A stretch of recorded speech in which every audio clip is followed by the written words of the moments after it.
Come back to our channel alpha quality. और video में बात करेंगे बहुत ही बेहतरीन मार्केट में सिचुएशन बनी हुई है और निफ्टी 50 के ऊपर बात करेंगे। निफ्टी 50 के अंदर क्या हो रहा है, ठीक है। तो भाई निफ्टी 50 के अंदर आ रही है त्राहिमाम, बहुत बुरा हाल हो गया इसका निफ्टी का।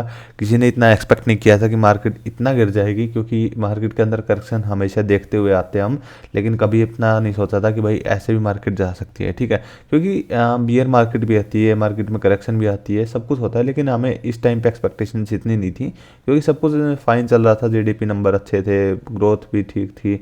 उसके अलावा अगर हम बात करें, अगर हम एक बार चार्ट के ऊपर बात कर लेते हैं कि जिससे हमें पता चले क्या हो रहा है, ठीक है। तो भाई ये हमारे निफ्टी 50 का एक मेजरली जो प्राइस इंडेक्स है उसका चार्ट मैंने लगाया हुआ है। और स्टॉक इंडेक्स क्या करता है, कभी भी कंसोलिडेशन फेज में जाता है तो वापस अपना हाई बनाता है, फिर एक कंसोलिडेशन फेज, फिर हाई बनाता है, फिर एक कंसोलिडेशन फेज, फिर एक हाई बनाता है, देन एक हाई, ठीक है। अभी वापस कंसोलिडेशन फेज में जा रहा है, ठीक है।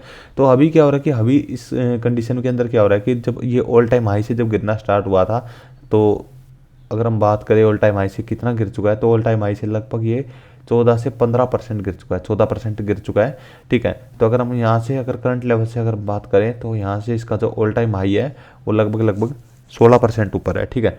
तो हमने एक इसके अंदर ट्रेंड लाइन ड्रॉ कर ली है और एक सपोर्ट और रेजिस्टेंस की जो हमें ट्रेंड लाइन है ये सपोर्ट पे भी ड्रॉ कर ली है एक लाइन, जैसा आपको दिख रहा होगा, ठीक है। तो यहाँ पर मैं आपको दोबारा से ड्रॉ करके दिखा देता हूँ कि भाई ये एक रेंज के अंदर मार्केट चल रही थी और बजट की ये जो लाइन है ये हमारी जोन वाली लाइन है। 6 जून को या 4 जून को जो रिजल्ट आया था, बीजेपी जीती थी, उसके बाद एक अच्छी रैली दी थी, उसके बाद कंटिन्यू जो हमारा इंडेक्स है वो गिरे जा रहा है, ठीक है। तो एक यहाँ पे अगर हम बनाएं तो ये एक रेजिस्टेंस था जो इसने ब्रेक किया था, ठीक है। अगर हम बात करें ये मल्टीपल, एक बार, दो बार, तीन बार, ठीक है। तो ये हमारी एक इंडेक्स का एक सपोर्ट था, उसके बाद कंटिन्यू इसने एक रैली दिखाई और वहाँ से कंटिन्यू गिरे जा रहा था हमारा इंडेक्स, ठीक है, ठीक है। तो ये हमारा परफेक्ट एक बन चुका है। तो यहाँ पे आने के बाद क्या सोचा था कि कंटिन्यूसली जो हमारा इंडेक्स था वो गिरे जा रहा था, गिरे जा रहा था, उसके बाद और गिरा, और यहाँ पे आने के बाद लग रहा था कि और नहीं गिरेगा, यहाँ से एक रिवर्सल का साइन देखने को मिलता, वापस नीचे आया। मैं सोचा यहाँ से डब्ल्यू पैटर्न बनेगा, मोस्ट लोगों ने यही सोचा था, लेकिन हाँ आज के दिन क्या हो रहा है कि हमारा जो इंडेक्स वो और नीचे आ गया, ये सपोर्ट को ब्रेक करके, ये सपोर्ट जो लाइन है इसको ब्रेक करके 1% यहाँ से नीचे आ गया। इसकी रीज़न क्या है, इसकी वजह क्या है? इसकी वजह ये है कि जो यूएस के अंदर जो टैरिफ्स हैं उनकी वजह से बहुत ज़्यादा इम्पैक्ट इसके अंदर पड़ रहा है। और जो डाउ जोन्स है आज काफ़ी नीचे थे, all time high means all time high in the sense, मतलब 2025 के अंदर सबसे ज़्यादा गिरावट डाउ जोन्स के अंदर देखी गई है। इस वजह से शेयर हमारा इंडियन मार्केट भी उस हिसाब से गिरे जा रहा है, ठीक है।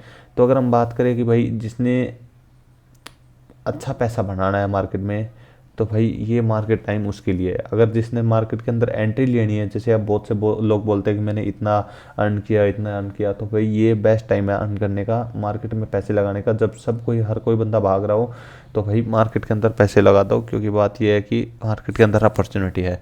अगर आप चाहते हो कि आप एफडी से बेटर रिटर्न मिले, आपके कैपिटल, अगर आपके पास अच्छे पैसे है, बड़ी कैपिटल है, तो आप स्टॉक्स के अंदर डालोगे तो रिस्क पता नहीं कोई रिकवर करे या ना करे, लेकिन इंडेक्स है वो रिकवर डेफिनेटली करेगा।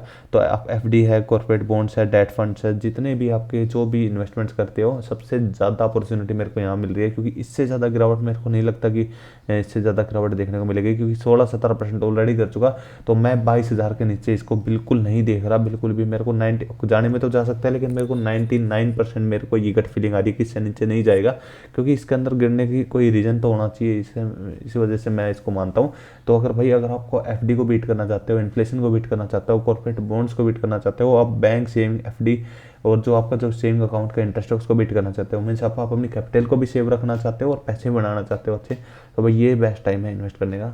आई मीन मैं यहाँ पे कुछ कुछ एक्यूमुलेट कर चुका हूँ, यहाँ इन लेवल्स के ऊपर एक्यूमुलेट किया, फिर इन लेवल्स के ऊपर, और अभी मेरे पास कोई भी अपॉर्चुनिटी कॉस्ट फंड्स नहीं है, नहीं मेरे पास पैसे होते तो मैं भी डाल देता, ठीक है। तो मिलते हैं किसी नई वीडियो में नए स्टॉक के साथ। आप कोई भी कमेंट सेक्शन के अंदर बता सकते हो जिसके ऊपर आपने एनालिसिस करवानी हो, ठीक है। मिलते हैं नई वीडियो में नए स्टॉक के साथ, तब तक ले, जय हिंद, जय भारत।